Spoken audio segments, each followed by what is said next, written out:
the first order of business. And then when you plop off the nipple, you look up and what's waiting for you there? 2 huge, amazing, wonderful, shiny things. Your mother's eyes. And below that is a strange item with 2 nostril holes. And then there's a single large, flexible, open at the bottom, which moves around a lot in an interesting way. And out of it issues all this marvelous taffy-like goop that you can't see, but that goes into your ears. It's impossible to make sense of it, but it's nice, and you like it. Something deep in you tells you to listen to it. It's speech. And when your mom's mouth smiles, you learn the color white. The mouth says, "Boo-boo-boo, yes, my little fumble nuggets. And she's aiming the sound at you, talking to you, in other words, in a particular tone of voice. And thoughtful people have studied this tone of voice. And they understand that this is not something to be lightly dismissed. This talk is the crucial ingredient. This is the way that the genetic memory of speech is being imprinted on a new practitioner.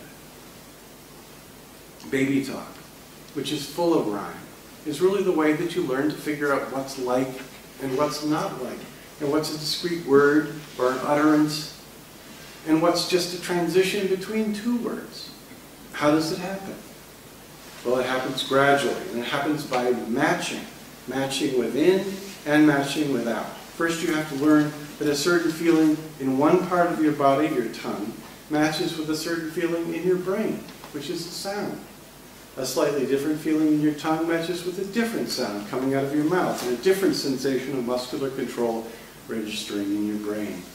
And each subtle difference of sound feels different. And this is all very difficult. It takes lots of trial, error, and babbling, and drooling, and lip popping, and laughing. Of course, you're doing a lot of random, sudden things at that point. Your eyes dart left, your fist suddenly goes boing, sticks out, your head swivels, whoa, back arch, leg, sudden diaper squirt. Things are happening everywhere. And each one of the things that happen, the random little twitchy things, sends a message to central control that feels a certain way. So you begin to correlate, and your mouth turns out to be probably the most important piece of the pie. When you cry, you get results, and when you suck, you get milk. And when you go, the face above you smiles and go, what do you mean, you funny little baby? Reflecting back at you. And you start to see that all these sounds that you can make, that you begin to hear, can be classified in certain ways. You're a newborn brain. You've only recently come out of solitary confinement in the uterus, and you're already a cryptanalyst at Bletchley Park. You're already parsing through. You're looking for similarities and differences, looking for patterns, looking for beginnings and endings and hints of meaning, especially beginnings. The beginning of a sound is usually a moment where you forbid the sound to be produced with your lips. Puh, buh. Or you attempt to dissuade it gently. You put some sort of barrier or seawall there, and then you remove it to allow the sound to unfold itself briskly into a vowel. Unfold the vowel towel and flume it out and let it settle on the sand. Flume, broom, room, spume, gloom, doom. So you've got the beginning, which is generally a consonant. And then you've got the middle sound, which is often a voweling region. And then you've got the end of the sound. And all these things are difficult to make out. We know from speech recognition software how hard it is for a computer to figure out where things begin and where they end. It's like looking at the horizon and thinking, is that lump Mount Monadnock? Or is Mount Monadnock that lump over there? Actually, Mount Monadnock is pretty distinctive. But sometimes when you look at a mountain range, it's very difficult to know what's what. Do you care how things are spelled? Obviously not. Spelling? What's that? That's absurdity. That's a whole different layer of opacity. The layer of squirming black shapes on a page. That's years in the future. What you're doing inside your head is you're classing things by sound shape and by detachable head. And that's where rhyme comes in. Think of what happens when you say the word moon. What does the speech part of your brain do? It says, okay, assignment, moon. Jaw down a bit, lips together, flatten, good. Commence huffing out some sound, constrict the vocal cords. Now open and flute the lips into an O shape. And then terminate by flipping up the bottom of the tongue and lightly caressing the roof of the mouth. Airtight seal. And out the nose. And you're done. That's all your mouth control center knows. It knows a series of muscular commands. It does not know spelling or meaning. And because it's an efficient mouth control center, it classes that series of muscular commands as being very similar to the one next to it. Room. The end is the same, and it's going to store that near moon, but it's going to give you a different meaning. It's going to say, okay, go back to the back of your mouth. I want you to do something kind of different with the back of your tongue, and then I want you to flip your tongue up.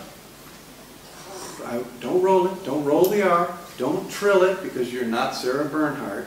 You're not William Butler Yeats. You're just going to say, room. The tongue is a rhyming fool. It wants to rhyme because that's how it stores what it knows. It's got a detailed checklist of muscle moves for every consonant, and vowel, and diphthong, and fricative, and flap, and plosive. Pull, relax, twitch, curl, touch, and somewhere in there, on some neural net in your underconsciousness, stored away, all these checklists or neuromuscular profiles, or call them sound curves, are stored away, like the parts of car bodies or spoons with similar shapes nested near each other. Broom and loom and tomb and spume and womb and whom are all lying there on the table in one spot. And you figured all that out by yourself. They rhyme. And what's different about them? The all-important beginning. The removable hair or the wig. The sound has a body, a sort of snaky thing, a little bell on its tail. And then when you get up to the head can have a bunch of puffy P kind of hair on its head, or a fluffy fluff kind of hair, or a dark black M hairdo, or a big blousy blastardizing hair. You can have all kinds of hair preceding that sound. And once you've got them classed and labeled, you can start taking them off and putting on the sound wigs. You can pick up plume and then carefully, patiently take off the PL and you put it aside. Don't drop it. And you pick up the BL and you put that on. Get it properly adjusted. Boom, boom, boom. And what that rhyming means, what rhyming poems do, is that they take all these nearby sound curves and they remind you that they first existed that way in your brain. Before they meant something specific, they had a shape and a way of being said. And now, yes, gloom and broom are floating 50 miles away from each other in your mind because they refer to different notions, but they're cheek by jowl as far as your tongue is concerned. And that's what a poem does. Poems match sounds up the way you matched them up when you were a tiny kid, using that detachable front phoneme. They're saying that way that you first learned language, right at the beginning, by hearing what was similar and what was different, and figuring it all out by yourself, that way is still important. You're going to hear it, and you're going to like it. It's going to pull you back to the beginning of speech. And that's why we like puns, too. Or at least some puns, a few puns. Orange you lad. Puns and plays and near misses and alliterations, fair and foul, fee-fi-fo, found liquor, locker, the quicker, picker, upper, road rage, box top, pickpocket, smile and dive, smile and dial, drink and drive, lick, lip smacking, whip cracking, cracker jacks. Or, sir, isn't that, steering wheel sticking out of your zipper? Yes, it's driving me nuts.